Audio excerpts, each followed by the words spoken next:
here. You see the same? Oh, because they're all social offenders. No. In general, Yeah.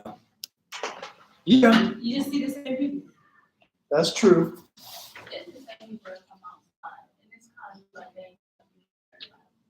Are there some that don't want to go outside?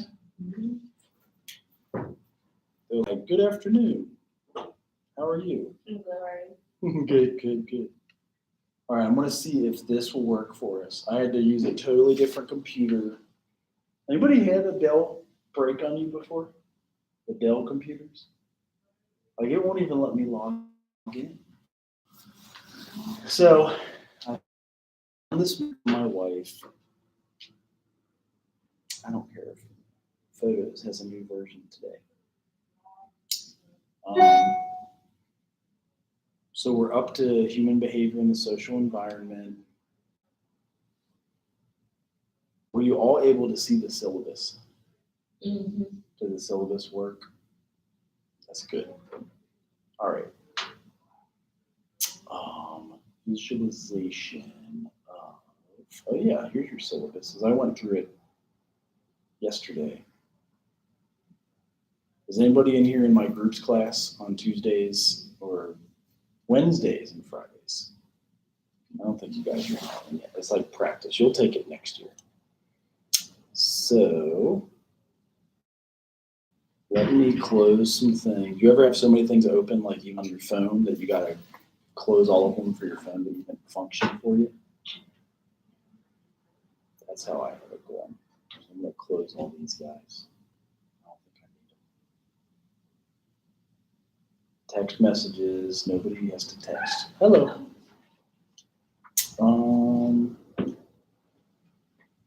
What are the new things you guys use that I don't know as I'm old? Not Facebook, right? Not Instagram, like ChapSnap. I use Facebook. Yeah. What's the other one? Like, oh, TikTok is one, right? Can you actually talk on those? Like back in, No. so you just put up a video. No, you can go live. So it's like YouTube. Mm-hmm. Okay. That's fun.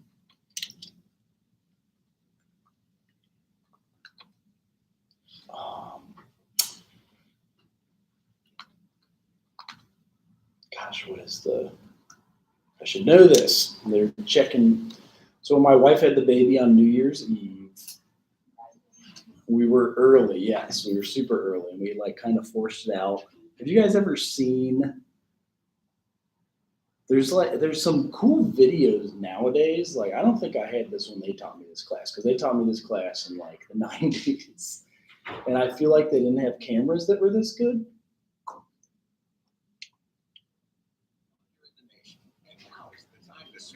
That's a bummer. Spectrum Mobile Unlimited for $29.99 for your first line. And I thought that the audio would hook up into here, but I guess not. So obviously, this is for sample use only. You guys can't. Fertilization is the epic story of a single sperm facing incredible odds to unite with an egg and form a new human life. Story forms. So I'm going to try to do half a screen this and half of the PowerPoint, because during sexual intercourse, about 300 million sperm enter the vagina. So 300 million. That's a lot. Soon afterward, millions of them will either fall out of the vagina or die in its acidic environment. However, many survive because of the protective elements provided in the fluid surrounding them. Next, the sperm must pass through. So that's like the mucus. We were saying you can't get pregnant without mucus, and that's how a lot of fertilization techniques help you track your fertility. If there is mucus, you can get pregnant. If there's not mucus, you cannot get pregnant, and that's one of the challenging things. That's the protective piece he talks about. An opening into the uterus. Usually, it remains tightly closed, but here the cervix is open for a few days while the woman ovulates. The sperm swim through the cervical mucus, which is thinned to a more watery consistency for easier passage.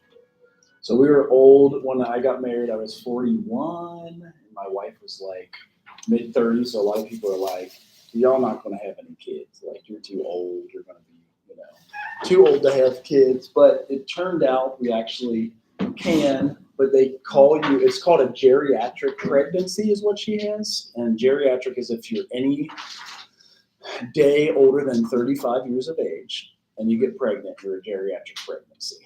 So she was a little annoyed they called her that. The infant mortality is another thing that we kind of cover in here, and that's mainly because I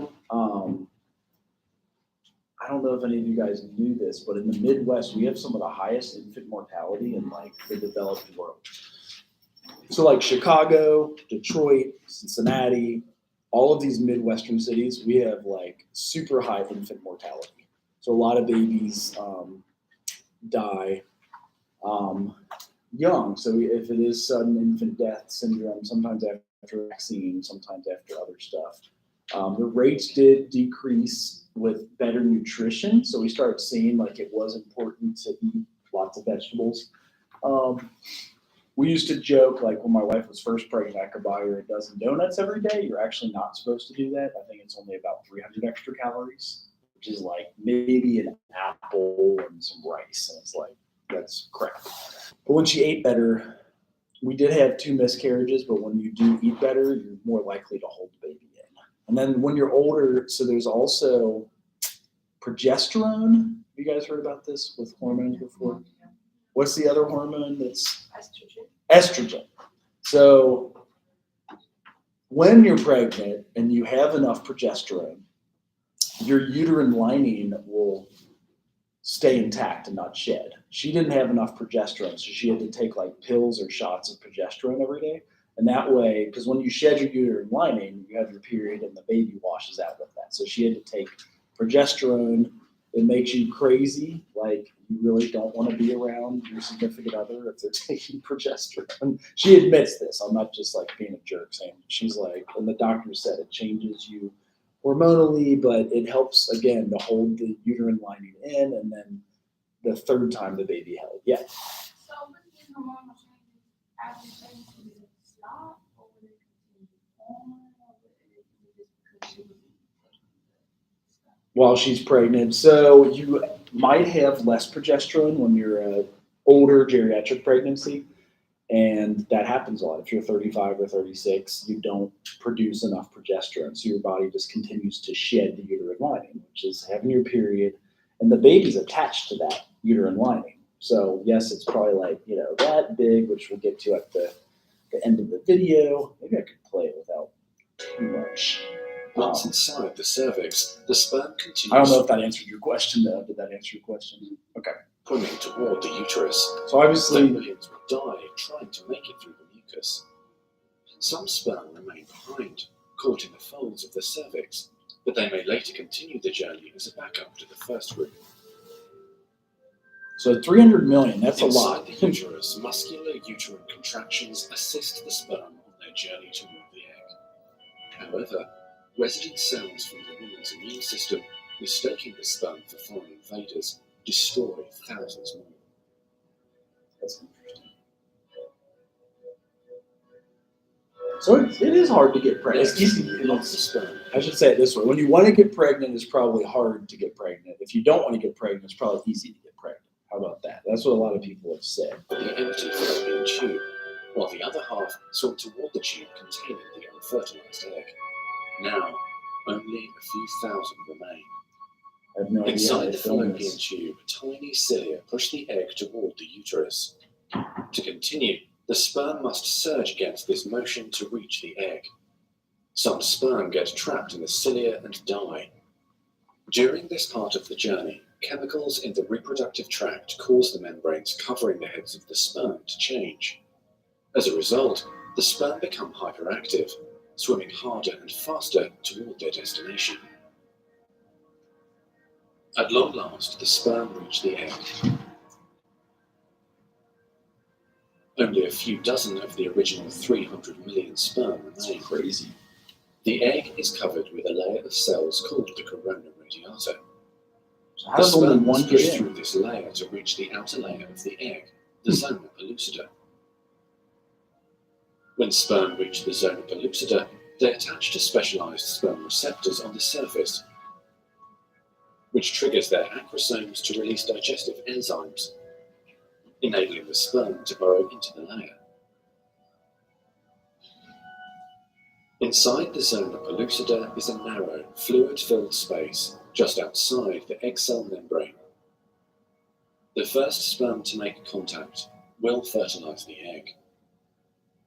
After a perilous journey and against incredible odds, a single sperm attaches to the egg cell membrane. Within a few minutes, their outer membranes fuse and the egg pulls the sperm inside.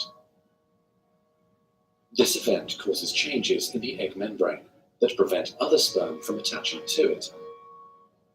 Next, the egg releases chemicals that push other sperm away from the egg and create an impenetrable fertilization membrane. As the reaction spreads outward, the zona pellucida hardens, trapping any sperm unlucky enough to be caught inside. Outside the egg, sperm are no longer able to attach to the zona pellucida.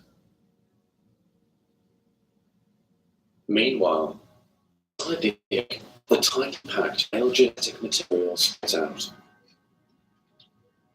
A new membrane forms around the genetic material, creating the male pronucleus. Inside, the genetic material reforms into 23 chromosomes. The female genetic material, awakened by the fusion of the sperm with the egg, finishes dividing, resulting in the female pronucleus, which also contains 23 chromosomes. As the male and female pronuclei, spiderweb-like threads called microtubules pull them toward each other. The two sets of chromosomes join together, completing the process of fertilization.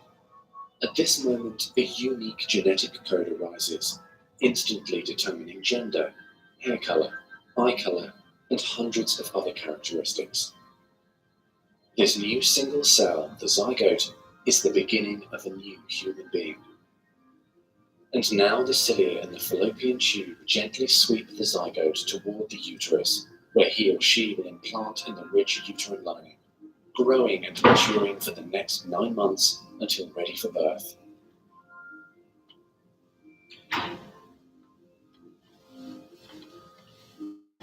So that's kind of the process. Like I said, when they taught us this, I don't think we had cameras that good to get into there. It just blows my mind that they can film that. So in the 60s, there was a poor early childhood development. I know they're coming way ahead. So we had Head Start program in 65, and then early Head Start created in 95. And then we talk about this legislation in the United States because we still do everything we can to try to like keep a child healthy and educated and alive. Like today I had to go 2 hours because our 2-week-old couldn't hear out of his left ear, and it was just fluid in his ear. So he was fine, but they had like 2 hours worth of tests. I'm curious to see what they'll bill the insurance for that. And they said his hearing's fine.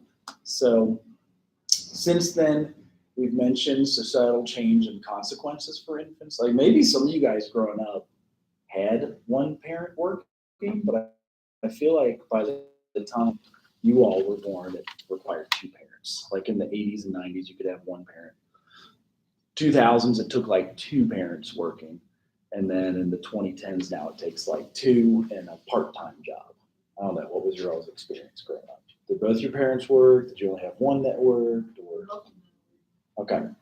I feel like with inflation now, I saw, we were talking about eggs the other day. They were $4.39 a week and a half ago. It was $4.99 on Saturday, and I went to buy eggs on this Amazon delivery. It was $5.50. And then it was for 18 eggs, but then at Kroger's it was $6.30 for 18 eggs. So yeah. It's $12. Are you serious? Is that where you're from? No, or are you we were just okay? talking about it in $12. So that's what I'm saying about like, you know, both parents working nowadays. You almost have to. There's like almost no other way. It's just crazy. It's like the expenses, the costs, and it's just. Where in New York was that? Or you were up there? No, we were just talking about it in English factor. Okay. So that's $1 an egg. A little 10 gig. It's $1. Okay. So anyway, we had a lot of legislation and some of these. I jump into the. Oh yeah, I was getting into more of the theory because we're in infancy. So, so from birth to 2 years, there's a lot of things that are going on. Like our baby was 8.5 pounds, which is kind of fat. Like normally they're 7 or 7.5 pounds. So you have physical growth. They like double their size actually in the first year. They double or triple their size. They go from 8 to 16, like almost even 24 pounds at a year and a half. They're learning motor development, vocal development, cognitive and social development, rapid physical growth in the first year. And so the growth and size depend on the environment and conditions as well as genetic endowment. So whatever genes you've passed on to your child, that's part of the things that can help it grow. Let's get this. So some red flags, like birth weight is doubled in 5 months. There it is. That's what I was. So in 5 months, they're probably like going to be 16 pounds. And then birth length is doubled by 3 to 4 years of age. Because I think he was 21 inches.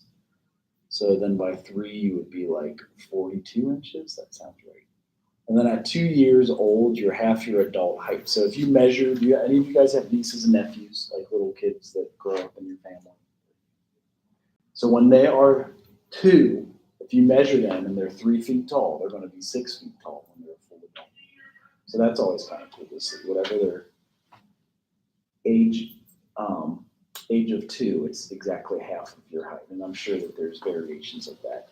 So some red flags are like if they have a large or small head size, could show cognitive deficits. Also small in height, it could be potential genetic syndromes. Infant birth, the brain growth is most critical. So this is why we say having the right nutrition. So eating enough greens, eating enough omega-3s and fatty acids, eating enough of the things that are needed during pregnancy. In the old days, we didn't care as much about like in utero. We'd just be like, oh, and when the baby was 1 or 2, they'd be like, oh, they can go through a trauma and they're not going to remember anything. But trauma does affect, and they show like hormones of cortisol being shot out all over the body, and it does affect the human growth and development. So the infant brain is most critical to biophysical human development. At 1 year, it's like half the size of an adult brain. So their heads are like that. It's still big. As we were joking, my wife was like, his head looks so little. I'm like, yeah, but it was huge like 2 weeks ago when it had to go outside of you. She's like, yes, because I think when you are having the baby, you start out with like 2 centimeters, then 4, and then I think it goes to 10 centimeters, and that's still, if the baby's head is big, it can be bad. You've got billions of neurons. Is this big enough for you guys to see, or is it? Because it's small. I could play it if that's better too. But it might do the play, like the play mode where it like asks me to. Oh, there it goes. Okay. It lets you do the subtitles, which is weird too. Shoot, I skipped. So there's lots of red flags and milestones that you're looking for. But it doesn't happen the same all over. Like the baby's growth from head to feet is that word that I can't pronounce. I don't know if anybody wants to try to pronounce it. Cephalocudal. Can't pronounce it. And then proximodistal is from the spine to the extremities. So like that's the growth like with your arm span. And then genetically programmed sequence. See, there's lots of things that they can test for if you have Down syndrome or trisomy 21. As a baby, there's a lot of milestones, and as a social worker, we want to pay attention to these because this will tell you if there is like birth defects or growth developments or like learning disabilities in the future. So that's why that's not getting the whole screen. There we go. So milestones help us understand the normal or typical sequence of development. Those at the 50th percentile for age, that could be like height, weight, whatever else, or does not take into account the quality or clinical experience needed. So the station, their posture and like sitting or standing positions, and then the gait and movement, and it helps us see who might be at risk for a developmental delay. And that's not a developmental disorder, but there could be delays like in understanding and processing and things like that. So these first 9 months, both utero and then the 9 months out of the afterbirth are like kind of key. You know what I mean? Like it's important to expose the kids to the proper diet, the proper nutrition, the proper knowledge base. Like so much brain development is occurring. And like I said, in the past, we used to just be like, what's that? How you guys doing?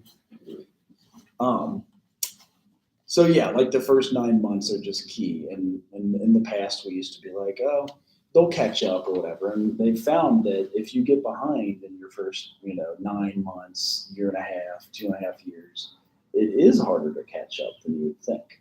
So that's why they do a lot of these screens now. So like we brought him in at 1 week. We have to bring him in at 1 month. I think we bring him at 2 months. We bring him at 3 months. I just keep making sure he's not sick or has other disorders or like the hearing. And apparently they report that to the state. So we did a hearing test this morning. It took us like 2 hours. And she said, I'll report that to the state. I'm like, so like, you can tell the state of Ohio about this? She's like, yeah. And my wife said, what happens if people don't bring them in for the follow-up appointment? I said, do they call like 241 kids or something? She's like, no, they just keep trying to get you in because if you don't hear well, that's where a lot of your learning will come from. Vision, obviously, is where a lot of your learning will come from. So they try to test all of those different things growing up. He also had, they put like a blood heart monitor on his finger and then on his toe. And if they were more than 5 apart, like 95% and 100% oxygenation level, I can't even say it, they make us take them back for tests. So they do so many tests on the babies. They make sure. What was interesting from a social work perspective is they gave me a wristband, my wife a wristband, and then the baby had 2 wristbands. And I think they do that for like if you have a custody battle going on or like mom has a baby and you guys are about to fight or divorce. So if you ran out of the hospital with the baby, they've got like the tracking device on. That was weird to me. I was like, so you got a tracking device on all of us? They're like, yeah. Which I didn't know that. So you can't like leave the hospital with the baby or try to steal it or something. That was weird to me. I don't know. Did you got anybody know anything about newborns or babies or anything? I didn't have kids until I was 42 years old, so I had no clue until the past 3 years. I'm like, yeah.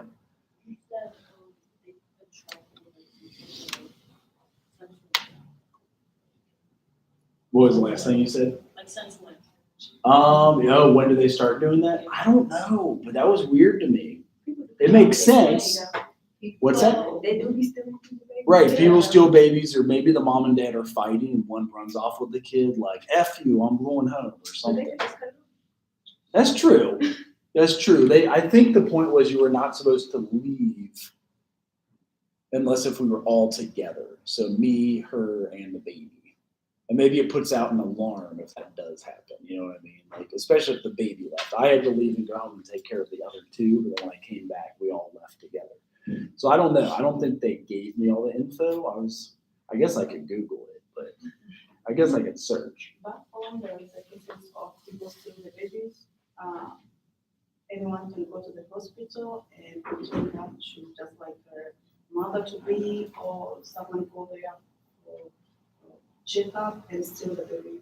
So it happened a lot. Yeah, it's happened, and sometimes it's happened. The teenager maybe give birth, and they don't want their family to know that they have children or anything, so they leave the baby at the hospital after they give birth and walk away. Because they're embarrassed if they're too young or too Maybe old or not married or something. yeah, they are young Right. and they are not married, and their parents they are so conservative, and so maybe they go to land to another state, to another region, and get pregnant. They cannot maybe abort it. Mm-hmm. We are not allowed to abort. It's illegal. Okay. Nowadays. Is that the same in all the countries as Russia? Oh, No, thank God it's not. It's right. I wondered that. Yeah. So that was, it's still legal. Yeah. and that's getting into. I wanted to pull up some of the political. In the past 12 months, we've had a lot pass, and I'm not going to take a political side. I'll let you guys take your own stance. But there's good videos on both sides that you can look up. One is called. Shoot, I'm going to totally blank on what it's called. Unplanned. Has anybody ever seen Unplanned? I think that is the idea, and then here's the trailer. Let's do the trailer, and then I'll show you the other trailer that's about the advocates of abortion from the 60s. Sorry, the sound sucks. Johnson is in the other room. Is that loud enough? Our first order of business is to present Planned Parenthood's Employee of the Year Award. Abby Johnson.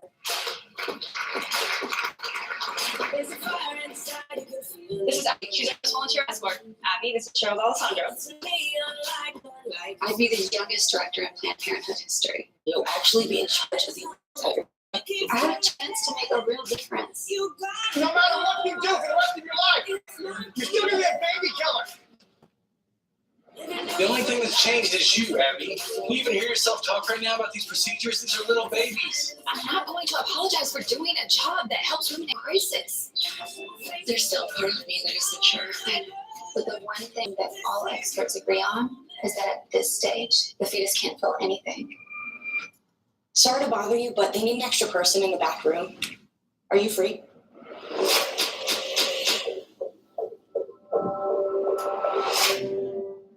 I saw it. It was like it was twisting and fighting for its life. We commend the souls of these hundreds of children. And Lord, we pray to end abortion. I really appreciate what you've done for us. I'll not forget it. 22,000 abortions. How did I even comprehend? Rough day at the office. You say that.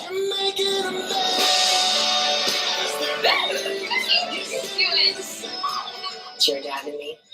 You are We are paid to be a perfect instrument of corporate policy. We are a shit provider. I can't be for this anymore. Everything that they told us is a lie. Don't underestimate the repercussions of this. You gotta be careful. Rhonda, please don't do it. Rhonda! Let me tell you what's going to happen if you walk through that door. Congratulations. You've made an enemy of one of the most powerful organizations on the planet.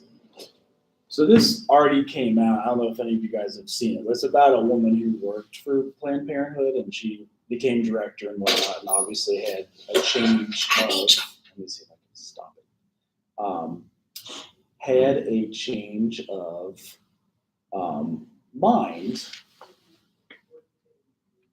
and then she went and worked for the other side. So, abortion ed kit.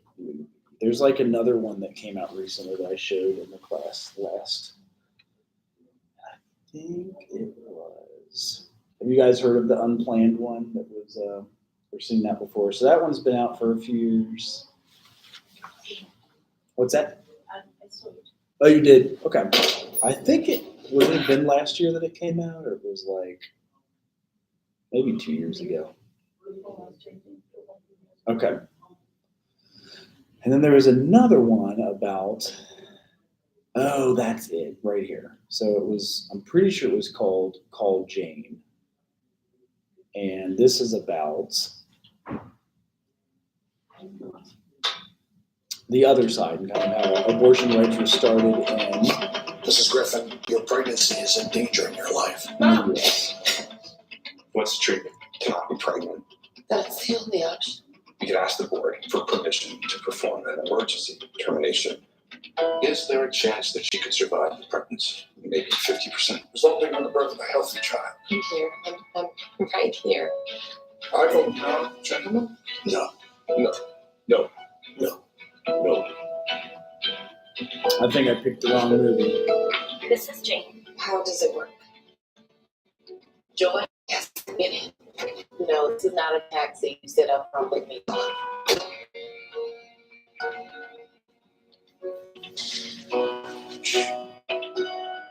You're going to rest for a few hours. Which one of you is Jane?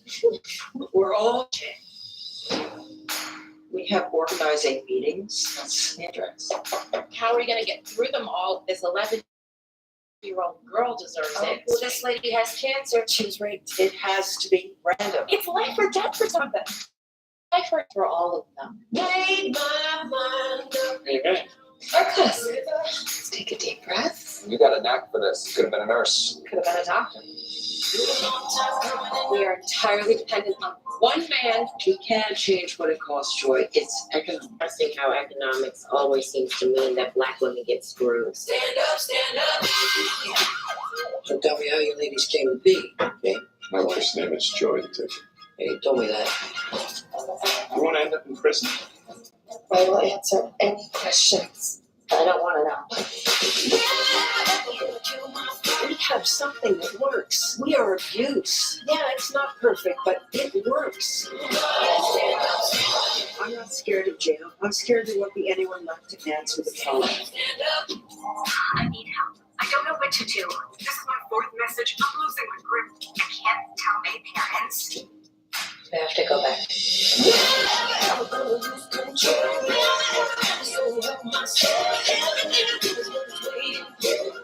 Let's get to work. Maybe that was the right one. So there's a lot of little documentaries on both sides that, I would encourage you guys to watch and be informed on both sides. Yeah. Are these based on true stories or not? Those two were both supposed to be based on true stories. Because that was like the founding of Jane Doe. Like if you remember, Roe v. Wade was. Roe v. Wade. I'm trying to remember. The client I think was under 16, so they couldn't use her real name. And so that's why when they started like doing the abortions and it wasn't legal, they had to use a fake name like Jane. And so they would put all around called Jane. Nowadays we do have things where, I guess before conception occurs, like a condom or like some of those pills and some other stuff that, and I know they've had condoms for 100 years, but like some of that stuff that can occur before conception. So that's kind of where the advocacy is going towards and whatnot. I know there's at least one slide dedicated to it in here. Let me make sure that we're not. Oh yeah, see, it's because I'm on chapter 3. That's why I'm already in like afterbirth. But let's get to. I'm gonna have to email it to myself again. I have to email chapter 3. So any questions so far? You guys have a broad question. So Yeah. this is human behavioral science. Yeah, human behavior in the social environment. So what is that? What is human behavior in the social environment? It's like a term that we use a lot in social work because it is really what is the theory behind everything that we do. How do we get pregnant? Why do we get pregnant? Why do we have abortions? Why do we not have abortions? What, what's that? What'd you say? I'm sorry. No. You mean like hbse? Like why? Because you just had a baby. It is hard to have a baby. I will say that. I will give you guys that. So if you plan, does anybody in here want to have children? I don't know if you guys are all like, yes. Not right now. So just prepare yourself. That's all. It's not the end of the world, but it's hard. You know what I mean? We know what's trying to do. How did that make you feel? Like, how did it make you all feel to get prepared? Like getting prepared for parenting. Like, you said it didn't work out the first attempt on trying to. Yes. So, like, how did that feel? That's like devastating. You know what I mean? Is like I think she peed out like a glob of blood. And it's like, oh, which did happen on the first baby, but supposedly somehow that one survived. So they said sometimes the baby will pull away from the uterus and it just does like a rip and then you pee the blood out. So we thought for sure we lost. I was a whole chapter ahead of you guys. Oh my gosh, no wonder why I was. So this is where we were last week. So assessing expectant parents. I have a brother and a sister that had both experienced infertility. They did eventually adopt, but it was hard on their marriage because, like, if you do want kids and you get married and you want to have children, it can be rough. You find out you can't have them. You find out there is no babies for adoption because we're also having a lot less children in America than ever before. We have 1.6 kids for every couple that's. So for every 2, we're having 1.6. So if you like play that out, or mathematically, what do you think would happen? I feel like that means the population goes away, which is why we do have very open borders with immigration and whatnot. We still want to have enough people in the U.S. How is immigration in your all's 2 countries? Is it hard to integrate? 2 now. Is it because of the war? Because of the war, because of the whole bunch of this law restricting kind of foreigners and everything. But I would say, we have a lot of immigrants from neighboring countries, which were former Soviet Union countries. Oh, like East Germany? Like Mid-Eastern, Kazakhstan, Uzbekistan, Tajikistan. And they typically give birth to more kids, like 5, 6 kids in families. It's typical for them, and the economic motivation in Russia is better for them. That's why they immigrate. But Russians, we've got a huge demographic fall. Like a decline in births. Decline, like we have right now. Yeah, I think you also have something like that. I'm not sure. 1.6 for every 2. Yeah, maybe, 1.3. Have any of you guys heard that before? That we are lowering in population in the U.S. Like people that have been born and raised. Hello. Like we are going down, and obviously globally we still have 8 billion people. India has about, didn't you say it was 1.45 or 1.41? In China, 1.41 billion. So that's a billion. And there was a decline. 400 million. Oh yeah, COVID. And then China is very close. China almost has the exact same as India. So this is kind of what that video portrayed. I think that I'm okay. It's still filming. I'm making sure it didn't die on us. But I'll make it bigger too because it shows like at conception, there's only like 1 cell. Then it doubles, and then it goes to 4, and it kind of shows that process. So there was the fallopian tube. Now, if your egg gets stuck in here, that can also be dangerous. So that's another one that they do say for the health of the mother's life. What is it called? Ectopic. In America. How do you guys pronounce it? Okay. And that can be dangerous enough that like it could explode your fallopian tube and you die. So that's another one that is a procedure that you would want to, yes. Can you tell this stuff? The doctor can see it, yes. They do like, it's not like you're just going to die at random. You go in, when you know you're pregnant, you get checked up on it. It would be painful too. I think the baby's grown, you're like, I have a question. Well, in the states where abortion is prohibited, what do they do with that? So if they see that if a woman is going to have this pregnancy, she's most likely to be dead. Right. It's so new. I know. Go ahead. Sorry. I really want to know. At Ohio, there is a woman with cancer, but the doctor, they are not supposed to do the abortion. Right. So they wait until it's maybe exposed, so you start bleeding. They do the operation, but it's very risky because the nerve, that nerve can bounce, so it can lead to death. So is it the baby that explodes or the fallopian The tube? fallopian tube And then the first. danger is that like The danger it's is infection and you're it gets over bleeding. okay. Maybe Okay. you are not with me at the hospital. I remember my mother was one. Oh really? But they say that when you get abiotic pregnancy, when you are in 2 months or 3, you'll start to feel the severe stomach pain. So that is one of the symptoms. You have to go to the hospital for the checkup.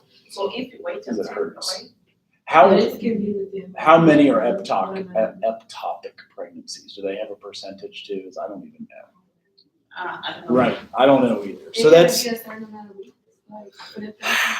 probably because it's still like that big at like a month and then like 2 months. And I'm trying to remember, my wife would put this up. I am the size of a strawberry. I'm the size of like every time it grew. At the end, it was like a spaghetti squash, and dude was a big fat baby. Like he was huge, and she probably could have gotten a C-section, but average baby. I was wondering why we weren't having that. I was in the wrong PowerPoint, so you came at the right time. I was in chapter 4, but today we're learning chapter 3. That happens when you get an hour and a half of sleep. Yes. So on there it takes 3 days for the egg to go to the uterus. Yep, the uterus. So pretty that's much. why you have 3 days to take the plan. Oh, it could be. It could. I don't know. I truly don't know. But I feel like you got up to 5 days to take the plan. really. On a box thing, it'd be like 72 You got up to 72 hours. Listen, y'all, I'm so serious. You really do have to look it up. 3 to 5, but it's less likely. It's less likely. Okay. Because it could eventually, yeah. It implants and like as you see, it goes 2 to 4 to the 16 to 32 cells, and then it attaches, and that was the blood my wife saw in the first pregnancy because it came detached, but not all the way. Like it kind of rips off, and then the baby was smart enough to reattach or whatever. I don't know. Like I guess it's survival in there, and then it becomes a. What's that? She was a survivor. So Isabella Philomena came out on June 14th, 2020. In the middle of, we have 3 babies in 2.5 years. That's why I was laughing, is we were like, we got married, I was old, I had my first at 42, we weren't even sure we could have a baby. People were like, no, your partner won't work, and like, but it's not true. If you stay healthy, you can have kids. But, and I shouldn't say it that easily, is obviously, and we get into this here, there is infertility and there's struggles with that. So my sister-in-law adopted, my brother adopted 2, and then my sister-in-law adopted 1. I have another sister-in-law attempting to adopt. And there's a big need for adoption in America, like, and not just at fetus stage or whatever, you know what I mean? Like we have foster to adopt, like Lighthouse Youth Services where I used to have to work. We have a lot of kids that are 5, 10, 15 that need adoption still. And that's when it gets harder. Sometimes there is trauma that's involved. So here's what I was looking for. So the embryo is 2 to 7 weeks. It's 90% formed. The basic structures are in place. Critical period. The embryo is most vulnerable to the environment. So most babies you lose are at like 8 to 12 weeks.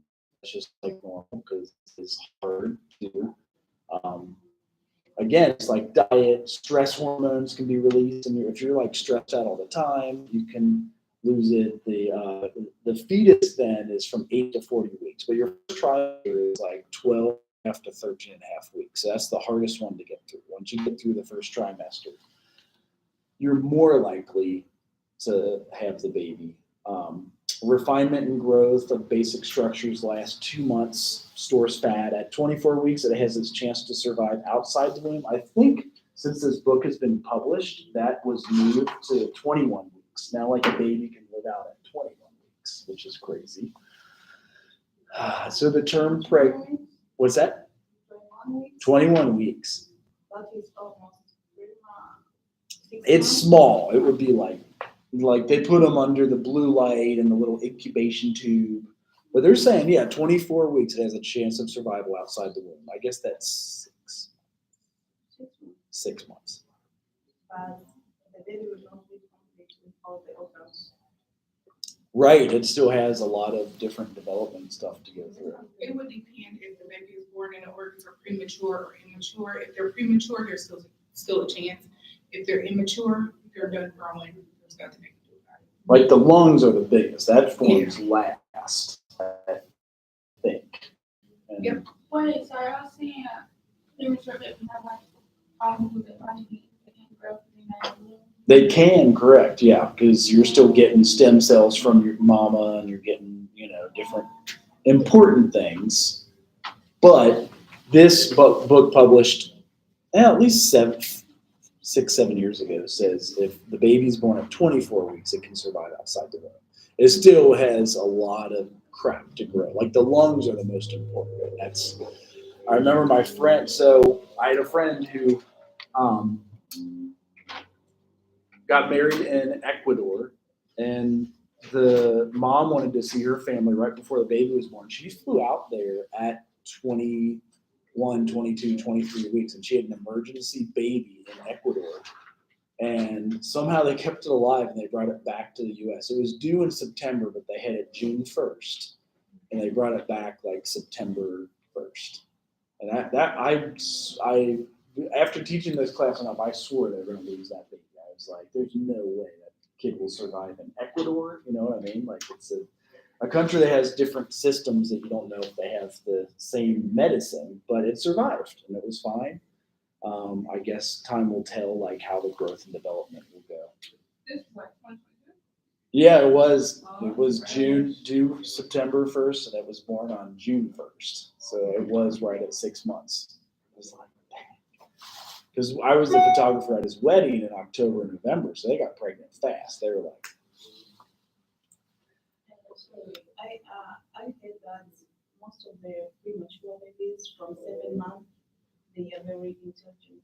That's smart? Yeah. Really? I don't know. Yeah, I can see that. I mean, if you think of it, like just to survive a trauma like that, maybe your survival skills kick in and you're just like smart as hell. What's that? That's a premature baby. My baby cousin was a premature baby. She had to like go out 3 days. Really? Yeah. I feel like when they're twins, you young get. age, you know, she good now. But like, being a little baby, she would. It's definitely so.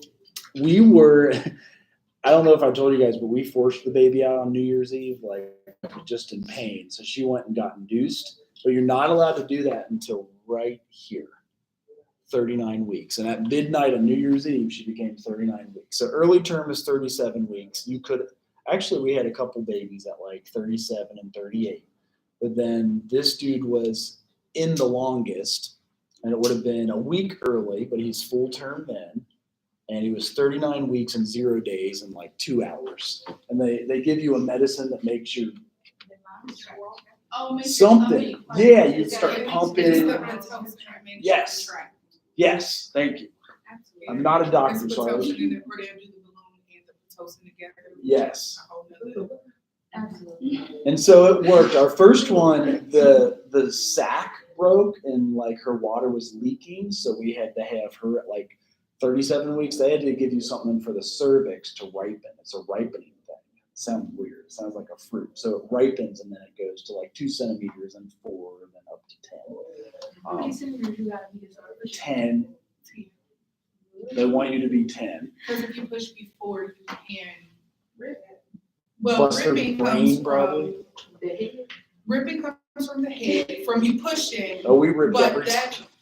But depending on how bad you rip, it goes from the root to the tooth. So Yeah, if you that's go to your more butt, so like yeah. your labia minora ripping. Right.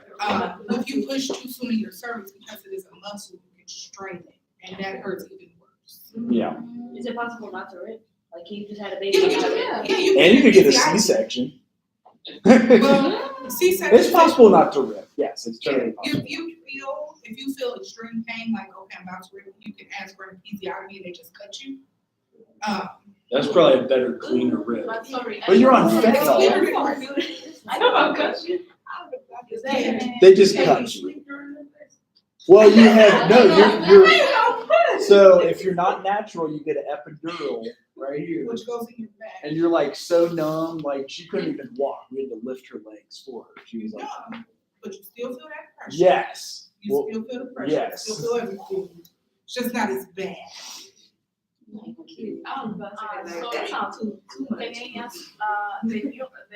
gel that they put for you to enable the vagina to extend, is there maybe reduce the pain or anything? The pain are there, just like normal birth. Oh, so just normal birth, When I mean that's back home we don't use the gel that's helping to extract your to maybe get the centimeter to go faster. You have to wait almost a day or 2 days for you to reach 10 centimeter. Really? Or from 8 or 7 you can start to push. So when they put the gel, I just see on the movies and I read that. Is there is it to the pain or just to extract? no, so there's no gel. Like when you go to have a baby, you develop what's called a birth plan. You talk with your doctors and everything, and they're like, okay, so if you want to have a water birth, this is what this looks like. If you want to do an at-home birth, this is what this looks like. If you are scheduled to get a C-section, this is what this looks like. If you want medication, if you want to try natural first and then go medication, this is what it looks like. A lot of times, if you're doing a natural birth, there's no medication, there's no epidural, there's nothing like to stretch you. You just have to stretch naturally on your own. Oh, there is no anything to help for you to. Unless you're getting induced, then they do what's called a balloon. And basically it starts as a small balloon and they put saline in it to help open up your cervix little by little. Yeah. But usually they do that with the Pitocin, which causes your contraction and your dilation at the same time. The problem with that is some people need, speaking from experience, you can only dilate up to a certain amount. And then it's like, okay, well, we broke the water, dilated to a 6, baby's not coming. Mhm. Now it's emergency C-section time Yes. because the baby can only be in there so long without the sac. Yeah. Also, Yeah, they need that. They need that fluid. They need The- that fluid. If The once sac is water what breaks, works on my, and then my wife is like 5'2", 5'3", so she's like a little smaller. My whole family is like mostly 6'1", 6'2", and 6'3". So that also, like, the baby was big for her. I guess that's what I'm trying to get at. So the dude was big, and it did. So she's torn every time, but usually then they do sew you back. How long does it take to heal? You cannot have intercourse for at least 6 weeks. You can't have What if any. you turn to heal? now if you Well, yeah, you mess it up, you get infected probably depending on how bad you rip, because some there's called a 4th-degree rip, when you literally go from to your the front all butt. the way up to the back. I don't want to. Yes, You got a good 8 weeks to heal. from Yes. that bad. they fix it. They fix it, you guys. So you just know her when you got trying to heal. Now, I was about to say, my sister thought she didn't rip. My sister, natural. Yeah.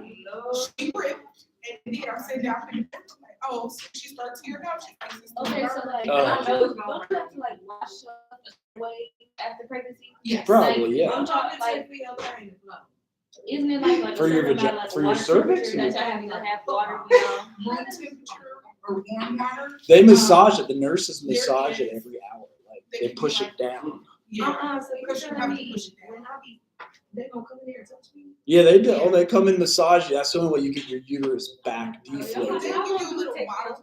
And they put ice. You have some more bottle. So when it comes to going on you still gotta push it. So is that like, They'll give you a stool softener. Yeah. So you're not pushing. It's just. Right. And you ask a good question about human behavior in the social environment, like what is. oh, yeah. And the reason why we start pre-birth is because our development and the cortisol in our body, like stress hormones, if you were brought up in a domestic violence relationship, that affects your development, that affects your IQ, that affects who you are. You could be more prone, and we'll get into that later, but it starts at birth. We used to think like, until you're 2, 3, 4, 5, you don't remember anything, it doesn't matter. It actually does. So there's more research showing trauma affects you, and now it's passed on intergenerationally. So that's why we start at birth, is you're like, why are we talking about sex and birth with human behavior? Well, Right, but it goes from womb to tomb because and babies are made out of stress too. You know, like there's war babies, there's the baby boomers were when everyone came home from war. There's COVID babies. That as people are home more having sex, and there's more babies. So but we're still negative. Huh? Like, what is the whole postpartum? We will get into that. That's automatic, like straight. Some of you may even present on that. That's your, how I say when they have like 4 major assignments in the class, that's one of them is presenting on like a major mental health disorder. And some people choose postpartum depression. Because postpartum, think of it. You got this thing dependent on you to stay alive 24 hours a day, freaking crying. And you got these other 2 kids pounding on drums and whatever they think is drums, making noise, not sleeping, and you're losing your mind, and it's, so you just have to prepare yourself, like spiritually, emotionally, physically, what other Lee is there? Spiritually, emotionally? Huh? All of them? Yeah. It's like, it is a lot of money too, yeah, so that's been stressing me out a little bit, but we're gonna figure it out. You also have a placenta, so that's the other thing. You deliver the baby, then you deliver a placenta. Has anybody heard of the placenta? Oh, yeah. I heard a lot of this. You cook it up with your eggs when you're done? Yeah.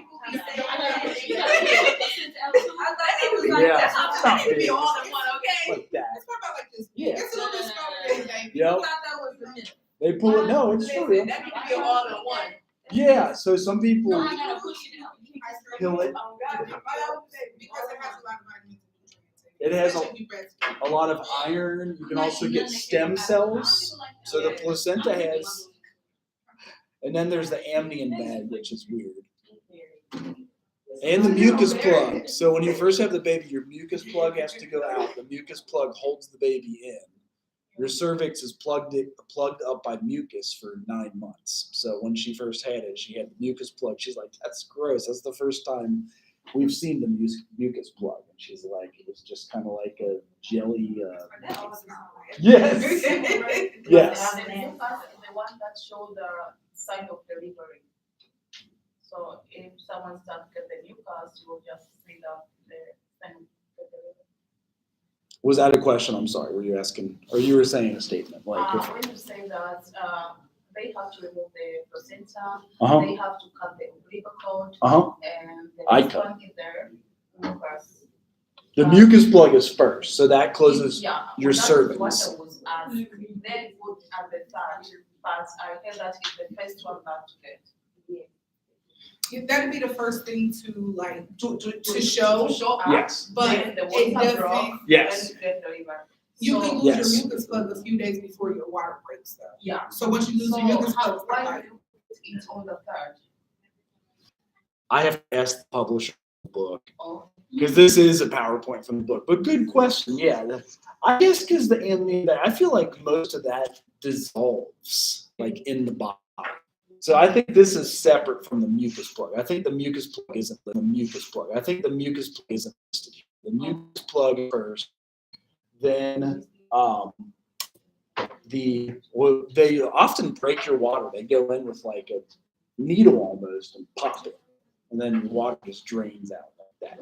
And that's what the baby survived in for 9 months. And without that, Is that like, okay, so let's say, can your water break without your water breaking? And you can still be ready to have a baby?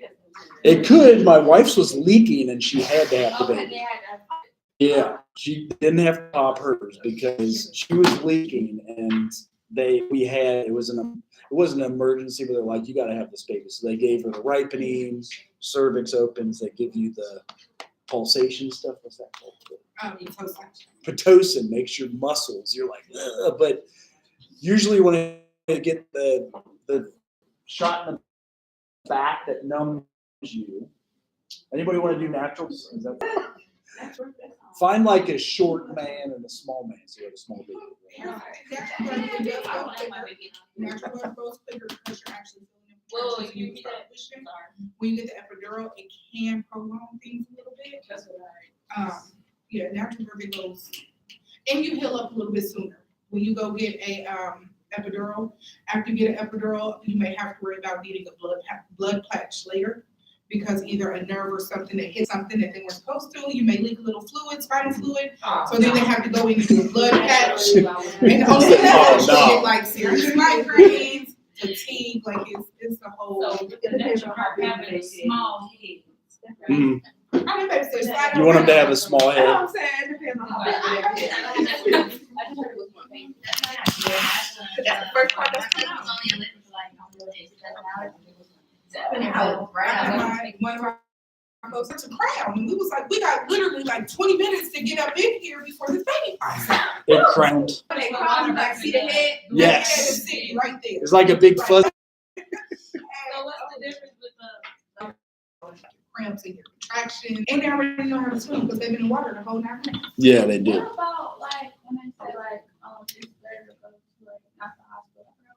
Like, yeah, that's what I want to do. I don't want to have my baby. So there's hospitals. So for example, Miami Valley, they have what's called a natural birthing center, and in the natural birthing center, start screaming to high heaven and begging for it. I mean, this your plan. You chose this. We ain't got nothing over here for you. So there are natural birthing centers, and I encourage anyone if you have a baby, get a doula. A doula, that's what it is. Yeah, a doula. It's like your emotional support person, other than your spouse or whoever you have a baby with, that's gonna be there with you throughout your whole pregnancy, go to appliances, be there with you through like labor and everything. They're with you the whole time. you pay them? I didn't know the hospital. So it just depends on where you're at. It just depends on where you at. How do you spell doula? D-O-U-L-A. Mm-hmm. Do you have a question? In the So- hospital, are you able to stand up? Yeah, you can stand up and listen to music. They got Yeah, a sometimes yoga ball. Yeah, they give you a yoga ball to bounce on like They don't this. let you stand up if you get an epidural. If you get an epidural, you can't move. But if you're going natural, listen, they're like, try to arch your back, lay on the floors, turn on your side, stand up, get on the ball, try to. They try different positions and things just to help ease your pain. But the thing about it is, it's a weird thing about the brain and how it works. Is like, so for example, I remember going through it, but I don't remember the exact pain because my brain, you going through so much, your brain just blocks it out. You It's can't be like- oh, it's like I broke it. Your brain blocks it out because it is a lot of trauma. Your body is going through something. Mhm. So you can remember the time of you doing it, going through it, but actually to like compare the pain to something else. There's So a, is it worse than do it feel like you pain? right. And I'm saying it's probably worse than that. Because A bullet is like a bullet. yeah, That's a whole human. If it's like a 22, it'll stay inside and bounce around inside of you. But if it's 9, it'll go right through you. So I guess. So I used to, what would you rather do? Water birth, because you said water birth. That's the way. it is nice. Water birth is nice. I ain't gonna lie. You gonna say I have what's called it. Yeah, the first one I had was called spontaneous abortion, meaning I miscarried at 22 weeks. The second one, I went through 17 hours of natural labor, highest dose of Pitocin, got induced because I was a week and a half overdue. About 17 hours, I was like, no, give me the epidural. Yes. Got the epidural. 5 hours later, it was like, you're not moving. I have a C-section. And then the third one, I'm like, just cut me. So the third one survived. Yes, my third one is my one. Oh, that's amazing. It's hard to have babies. Like It is it stressful. is hard. You know, my sister, she did water birth, and like I said, she pushed out 6 of them. Wow. All of them was natural. Well, all of them wasn't in the water. The last one was. The other ones, it was, whoo, it was the time to get. So they do ask placenta in the hospital. They're like, you keeping this? Do you want it for pills? You're gonna cook it up with your eggs? I don't know what people do with it. If you look up, it depends on the country. You can eat it or bury it. Yes, plants and stuff like that. So it depends on the country, like whatever the spiritual. Ask how to say the cord blood. Ain't you supposed to like, ain't it something, it's either the placenta or the umbilical cord, where like you keep it attached to your baby for a couple of days. Till it falls off. Yeah, Yep. till it You falls can't off. bathe it till Ain't it that the falls off. placenta? That is the umbilical cord, but it's connected to the. But they cut it close to the baby's belly button, and that has to stay on until it falls off. They'll have a clamp, and then you'll just randomly like, is there? It's like a piece of skin, food or right? what is this? Look like an old piece Like of a meat. ham. Because it rises up and it's you're looking at it. Oh my gosh. But you probably go around the house, like. Yeah, I also ask like, do you want to save like the cord blood for the stem cells just Yeah. in case for later? If you want to donate it, I donated mine. Okay. Donate what? Your cord blood Cord from blood. the stem cells for research.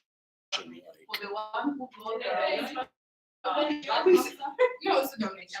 Can you use that?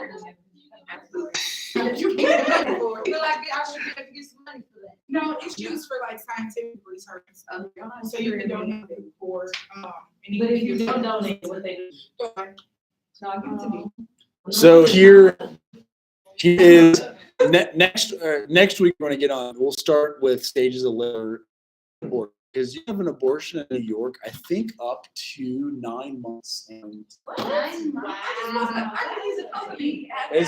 it's New York. That's just how they roll. So up in New York, you're like, you get in a fight with your husband, you're like, I'm killing you. I don't.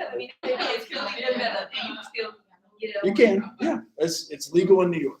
So what's that? 9 months. No. There's some laws they're trying to pass now that you cut its neck if it's a failed abortion, the baby's alive, that you just cut its neck. So there's some unusual laws that. I know it sounds harsh. That really do sound hard. It's not harsh, but in some states it's a saving grace for some people. Because if they were in a state, like let's say you're in Ohio, and there's a case, they don't have the money to get to New York, they don't got the money to get there. They can't get there until like 8 months. It's like you still have a chance. So. Right, so that's why next week we'll start with that, but these are, yeah, there's your stage of labor. 12 to 14 hours was the first. You said 17 hours. Mm-hmm. I was stuck at 6. Sorry, I didn't die away. I was stuck at 6. You say that in New York you can abort even for man. Right now it's lower in US. Why can they take maybe the advice, oh, you want to get Adopt. and just give birth to it and put for adoption, that's all. You don't have to go. Now you're in the politics, so it's a good question. You know, it's a very good question. I try to stay apolitical. Yeah. Like I agree.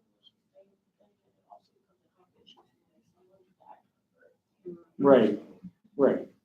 But I do know right now my sister-in-law has been waiting for a baby for like 2 years. Her husband's infertile. Like you find out the different series of infertility. And I think his vas deferens don't connect. I don't even know what that is. So funny you should say that. They can make them connect, but they believe spirit that they wouldn't do any reconstructive surgery for stuff like that.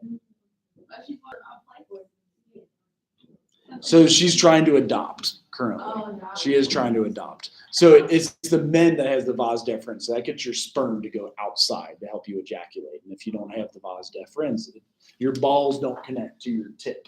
What? Wait, what? If I want to get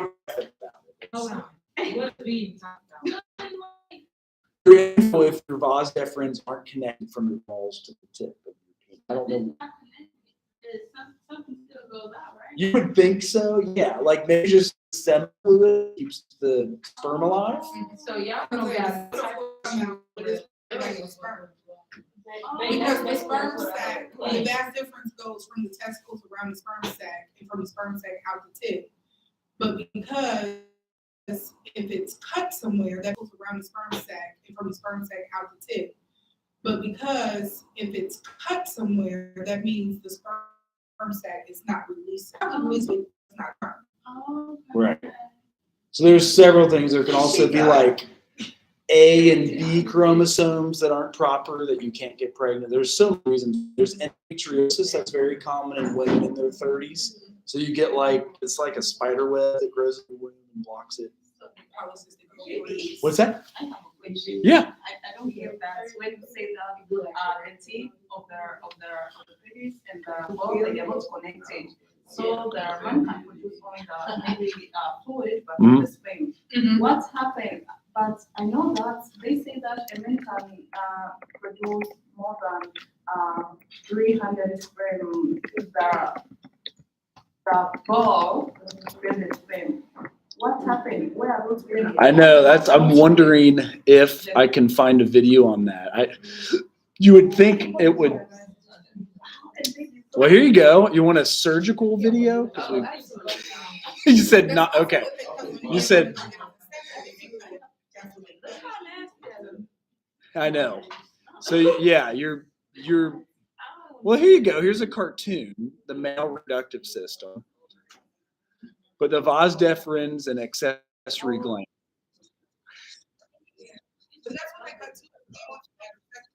Right. Right. The vas deferens. So we'll get into that next week. But any questions? It's a lot of information. Like, you think making a baby is like that easy because all you have to do is have sex, but there's a lot of these different things in the middle. It depends on the age. I feel like it's normal to not want them to. Maybe I'll change my mind. Yeah. When you get old, you're like, oh, that would be cool to have a little dude look like my dad. It depends. A lot of people want to adopt too. Right. Right. And that's so we're just here to give you the facts of like what happens and no opinions. Let's see. And they gonna always be